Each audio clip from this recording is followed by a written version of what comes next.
Bienvenue dans Spirit Cookie, où nous plongeons dans les vies extraordinaires de ceux et celles qui ont été des émissaires de l'amour divin. À travers les siècles, des personnes dévouées ont illuminé le monde par leur foi inébranlable et leur service désintéressé. Chaque épisode de cette saison vous présentera un portrait intime d'un serviteur ou d'une servante de Dieu, révélant les défis qu'ils ont surmontés, les miracles qu'ils ont accomplis et les enseignements précieux qu'ils nous ont laissés. Préparez-vous à être inspiré par ces vies qui résonnent encore aujourd'hui, nous rappelant que l'amour de Dieu peut transcender les époques et toucher nos cœurs aujourd'hui. Bienvenue dans Spirit Cookie. Aujourd'hui, Charles Spurgeon, le prince des prédicateurs.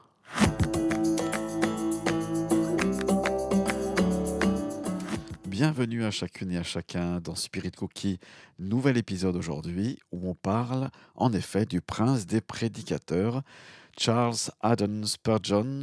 Il est né le 19 juin 1834 à Cavedon, en Essex, en Angleterre, et est souvent donc décrit comme le prince des prédicateurs. Sa vie fut une source d'inspiration pour des générations de croyants à travers le monde. Dès son plus jeune âge, Spurgeon manifesta un talent extraordinaire pour la prédication.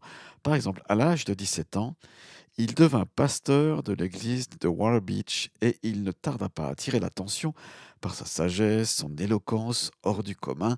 Et c'est peut-être ça qu'il faut retenir de Charles Spurgeon, une éloquence hors du commun. À l'âge de 19 ans, il prêcha devant une foule de milliers de personnes à la New York Park Street Chapel de Londres, marquant ainsi le début d'une carrière qui allait devenir légendaire.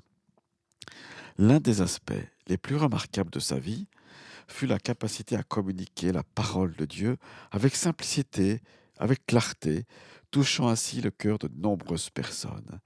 Il était capable de manier l'humour avec grâce et son sens de la répartie était tout aussi impressionnant que sa profondeur théologique. Spurgeon était également connu pour son engagement en faveur de l'éducation et de la formation théologique. Il fonda le Pastoral College, qui devint rapidement un centre de référence pour la formation des futurs pasteurs et des prédicateurs.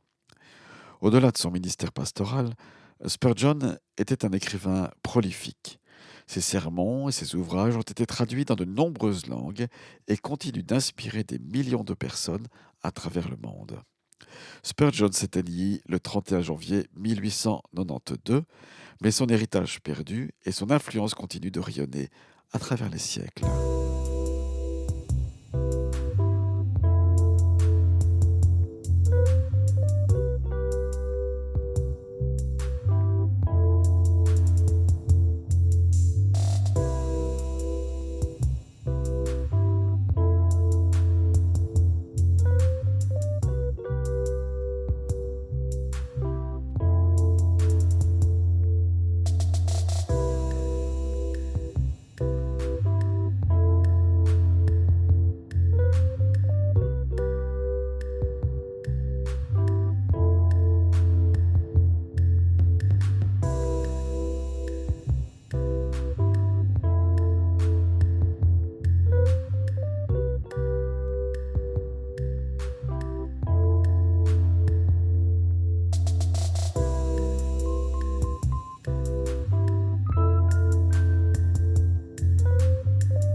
C'était Late Night Radio et on continue de plonger dans la vie du prédicateur Charles Spurgeon, prédicateur du 19e siècle, qui a toujours aujourd'hui par ses écrits une grande influence, non seulement ses écrits bien sûr, mais aussi par les témoignages d'autres personnes qui l'ont écouté à ce moment-là.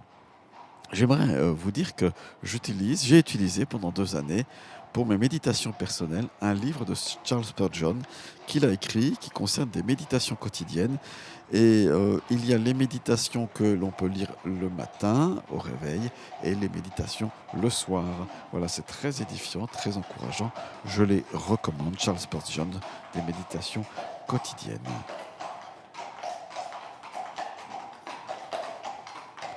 Qui vois-je dans cette calèche qui approche? Mais c'est la calèche du prédicateur, Charles Spurgeon. Montons dans sa calèche et écoutons ce qu'il lui-même a à nous dire aujourd'hui. Je remercie Dieu de ce que nous avons de multiples raisons de le bénir. Nous sommes déjà en plein réveil, mais nous désirons beaucoup plus. J'ai entendu parler de réveil où c'est par vingtaine, par trentaine, par quarantaine et par cinquantaine que les gens viennent au Seigneur. Mais quant à nous, béni soit le Seigneur, jamais il ne se passe de mois sans que nous nous baptisions de nouvelles personnes, et à chaque culte, de nombreuses âmes s'approchent du Seigneur. Nous avons ajouté à l'Église pas moins de 300 personnes, mais nous implorons toujours qu'ils viennent. Si notre nouveau lieu de culte n'a pas déjà été construit, je suis persuadé qu'au bout de 6 mois, au lieu d'avoir 1200 membres, je serai le pasteur d'au moins 2000 personnes. Car je crois que beaucoup de ceux qui se trouvent dans cette salle ce matin ne parviennent pas à trouver de place le soir et doivent donc attendre avant de pouvoir nous dire, à moi ou aux autres frères, ce que Dieu a fait dans leur cœur. Je sais une chose, c'est que le Seigneur a manifesté sa grâce envers nous. Que son nom soit glorifié. Mais nous en voulons davantage. Notre âme a soif de Dieu. Oh, puissions-nous être tous convertis. Nous devons aussi remercier le Seigneur de ce que ce n'est pas fini, car samedi soir, Exeter Hall était rempli, ainsi que Westminster Abbey de ce lieu. Même si nous n'étions pas tous d'accord avec tout ce qui a été prêché, Dieu a cependant béni tout le monde. Aussi longtemps que le Christ est prêché, je me réjouis et je continuerai à le faire. Plaise à Dieu que toutes les grandes églises de Londres soient remplies et que des dizaines de milliers de personnes viennent écouter tous les hommes qui prêchent la parole. Que ce jour vienne bientôt. Il est un cœur qui, en tel jour, se réjouira plus que n'importe lequel d'entre vous, un cœur qui bat toujours plus fort quand il voit Dieu glorifié et honoré de tous. Charles Spurgeon.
Voici une anecdote, alors que nous parlons toujours de la vie de Charles Spurgeon, ce prédicateur, le prince des prédicateurs, qui concerne une anecdote qui concerne sa vie lorsqu'il prêchait à la Metropolitan Tabernacle de Londres. Et un visiteur qui était là, qui s'est approché de lui à la fin du service et lui demande finalement, quel était son secret, comment il parvient à attirer autant de gens à ses prédications. Alors Spurgeon se gratte un petit peu la tête, il sourit et il répond: «Eh bien, je suppose que je tire les gens avec une sorte de filet invisible.» Le visiteur, évidemment, comme vous peut-être, est perplexe et il demande des précisions. Spurgeon explique: «Chaque fois que je prêche, j'imagine que je jette un filet invisible sur l'auditoire et je laisse Dieu faire le reste.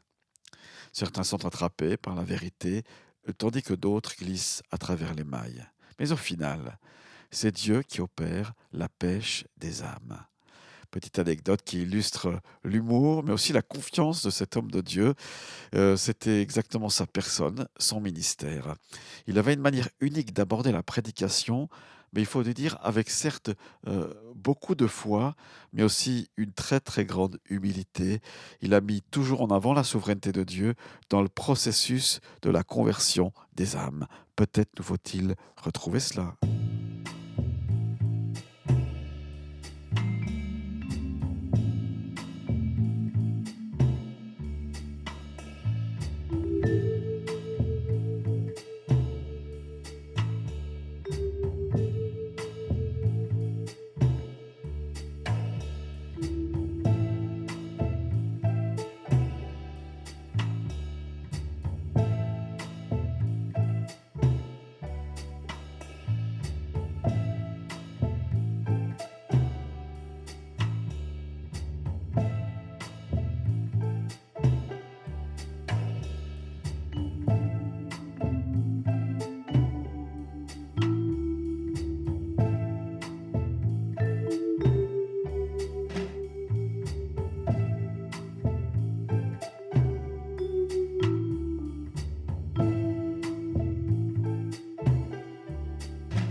Et maintenant, j'aimerais, chers auditeurs, alors qu'on est dans cette biographie de Charles Spurgeon, vous lire quelques mots qui ont été retranscrits d'une prédication de Spurgeon lorsqu'il est venu à Genève le 1er juillet 1860. Il est venu 3 jours. Il a donné 5 prédications, notamment à la cathédrale Saint-Pierre, mais aussi dans un endroit qui s'appelle l'Oratoire, qui est en vieille ville donc, de Genève. Voici donc un extrait de sa prédication. Matthieu 28,5. Mais l'ange prenant la parole dit aux femmes, pour vous, ne craignez point, car je sais que vous cherchez Jésus qui a été crucifié. Et voici donc ce qu'a dit Charles Spurgeon. Il faut que j'aborde maintenant le sujet dont nous voulons nous occuper ce soir. Les anges disent, ne craignez point, car vous êtes venus ici dans un but pieux et saint. Je vais essayer de vous indiquer les principaux caractères d'une personne, de celle qui cherche sincèrement le vrai, être un vrai chercheur. Qu'est-ce que ça signifie ? Le premier des caractères du chercheur est celui-ci, c'est chercher sans retard. Marie-Madeleine et l'autre Marie s'étaient levées avant l'aube. Je crois les voir d'ici. Une pâle lumière se montre à l'horizon et Marie dit à sa compagne « N'est-ce pas là la lueur grisâtre du matin ?» « Non, réplique l'autre Marie, ce n'est qu'une lumière provenant de quelque habitation. » Mais enfin, le soleil se lève et les 2 faibles femmes qui ne craignent point sortent aussitôt pour aller au tombeau de Joseph. Or, c'est là un des caractères auxquels on reconnaît le vrai chercheur. Il s'écrie « J'ai besoin de Christ, j'en ai besoin aujourd'hui ». Nous voyons des jeunes gens qui songent à Christ quand ils sont apprentis, quand ils débutent dans une vocation. Ils n'ont pas le temps de le chercher et ils se disent « Quand nous serons à la tête d'un négoce, nous le chercherons sans tarder ». Mais ce moment venu, les loisirs attendus ne viennent pas. Et l'on continue à se dire « Oh, je le chercherai plus tard », sans jamais se mettre à l'œuvre. Qu'arrive-t-il ? Le temps passe, les loisirs attendus continuent à ne pas venir, et l'on va de résolution en résolution, et l'on meurt, sans avoir fait un pas. Vous n'êtes pas un chercheur, vous qui parlez ainsi. Le vrai chercheur crie « Aujourd'hui, aujourd'hui, aujourd'hui ». J'ai besoin de Christ, je veux le trouver aujourd'hui même.